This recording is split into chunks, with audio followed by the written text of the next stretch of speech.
Hello. Magandang araw. So, ito na naman po tayo. Mag-a-update na naman po ako sa inyo. So, ano nga ba ngayon? Pang-apat, chapter 4 ng ating Shipura Journey, Dropshipping. So, ayun. So, excited na ba kayo na malaman kung ano ang naging resulta? Okay. Malalaman nyo kung ano yung naging resulta ko. Kasi 'di ba naalala nyo yung chapter 3 natin o yung part 3, under maintenance sila. So maraming mga haka-haka, maraming mga nasa isip, lalo na yung mga hindi open-minded, yung mga nag-uumpisa pa lang sa business. 'Di ba? Meron silang mga ano na, iba na naman 'yan. Baka mamaya wala na, nasayang, gano'n. Yun, so gaya ng sabi ko sa inyo guys, ang business parang buhay yan. Kumbaga sa kailangan natin sumubok sa lahat ng bagay. Kasi kung hindi natin susubukan, paano natin malalaman, di ba?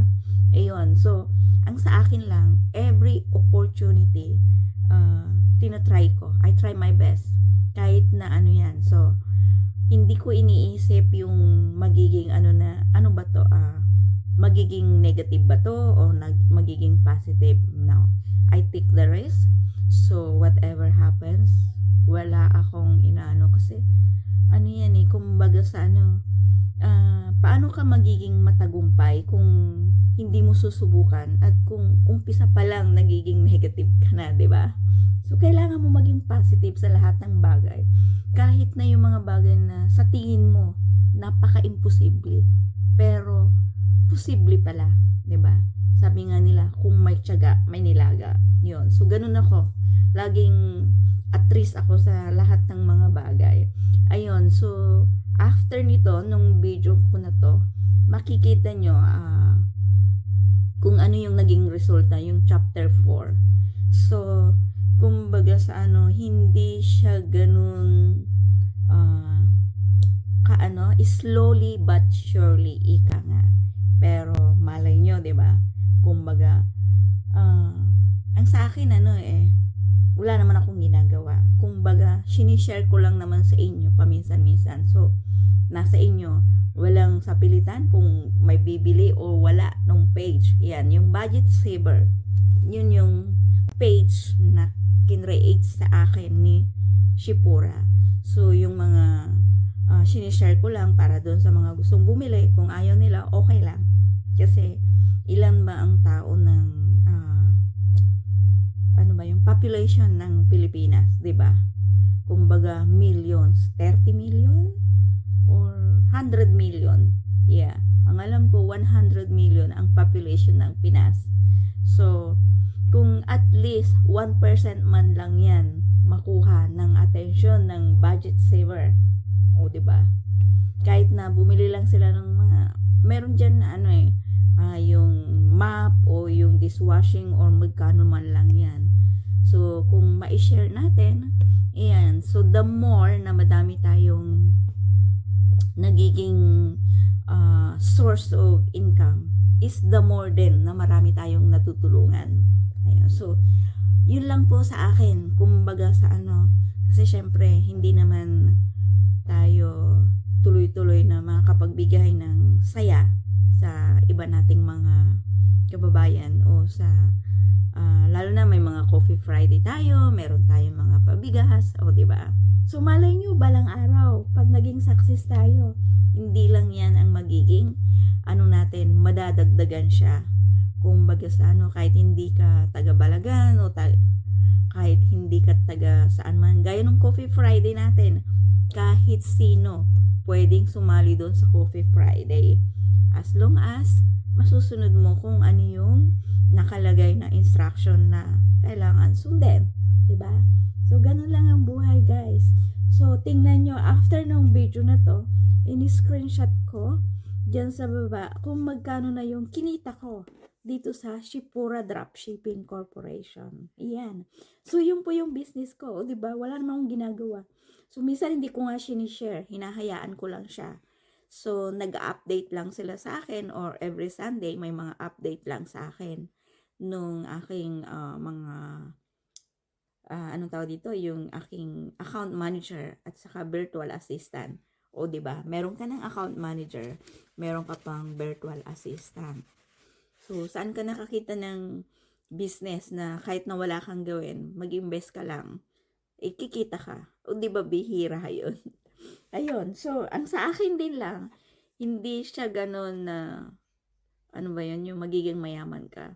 Mas okay sa akin yung slowly but surely. So, busy ako sa work ko. So, eto, gigising ako, titingnan ko, okay na. So, dun sa mga iba naman, meron sila mga trading. Ako may trading din ako. O, diba? Yung trading ko medyo mabagal. Kasi hindi ako nagtitrade. Kumbaga sa ano, meron akong automatic na nagtitrade na rin sa akin. Pero, maliit lang yung barya-barya lang yun. Kumbaga, $1, $1, ganun. So, may time na ano, ina-update din lang ako doon. Every 15 days ata or weekly rin. Ayun, hindi ko pa chine-check. Kasi mabagal lang siya, guys. Hindi siya ganun kaano. Dati kasi nag-umpisa ako doon ng ano. Tapos, wini-withdraw ko din. Halimbawa, nagipit ako, wala akong ano, i-withdraw ko din. So, ganun. So, guys, ayan po yung update ng Shipura dropshipping natin para sa pang-apat. So, again, maraming salamat sa panonood nyo at sa pag-share ng video na to para sa update ng Shipura. Ngayon, para doon naman sa interesado na sa ganitong business na mabagal man siya pero may usad na tinatawag na hindi siya naka-stagnant. Kasi hindi naman siya multi-level networking, no? Hindi siya networking. Kumbaga sa ano ito yung sarili mong business na may ads na lumilitaw. Kaya nang sabi ko sa inyo, para kang may sariling ano man tawag din, parang Shopee. Yan. Na hayaan mo lang siya, tapos yun, may kumikita based on doon sa ano, may nag-update sa'yo. Ayun lang, ganun lang. Medyo mabagal lang, kahit nasabihin na pa 1,000 weekly, o diba? Okay na yun, wala ka namang ginagawa eh. Nandyan lang siya. So, doon sa mga OFW na malay nyo, after 1 year, o diba? Yung pa 1,000 o 1,500 lang weekly, maging, diba? Hindi natin alam. So, depende yan. Paano ba nag-umpisa si Jollibee? Paano ba nag-umpisa si KFC? O diba, dati hindi siya kilala. Parang si SM. Saan ba nag-umpisa si SM? Diba sa sapatos lang? O ngayon, diba, napakarami ng branch dyan sa Pilipinas. Ang Shoemart, o diba? Ang KFC, ganun din. Pero nag-umpisa ang KFC, if I am not mistaken, around 60 plus na yung may-ari. Yan. So, imagine, bata pa tayo. Less than 60 pa tayo. Pero ito tayo ngayon, malay nyo, after 5 years, kikita nyo na lang. Nakaupo na lang ako dito. Ayun, nakaganyan. Gigising na lang, titingnan ko na lang. Ilan na yung kinita ko sa araw na to. Ayun nyo ba yun? O, diba? Ayun. So, gaya ng sabi ko, doon sa mga nasa ibang bansa na kaya naman na mag-invest, hindi siya ganun kalakihan. Kasi, kesa naman, di ba? Ang sa akin kasi, nagpapadala ka minsan sa mga kamag-anak, sa mga anak, o whatever. What if mag-save ka paunti-unti?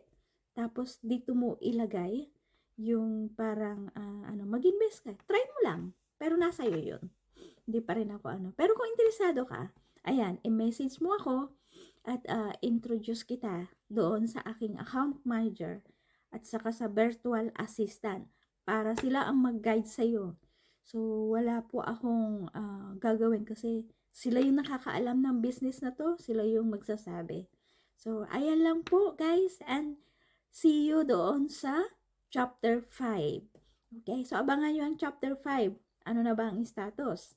Okay, para doon sa mga hindi nakakaalam, abangan nyo mula nung chapter 1 o part 1 kasi ginagawan ko ng series weekly kung ano na ang naging status nito. Okay, hanggang sa muli at magandang hapon o magandang umaga man sa inyong lahat or good evening kasi hindi ko alam kung nasaan ka man ngayon. Alright, see you. Bye.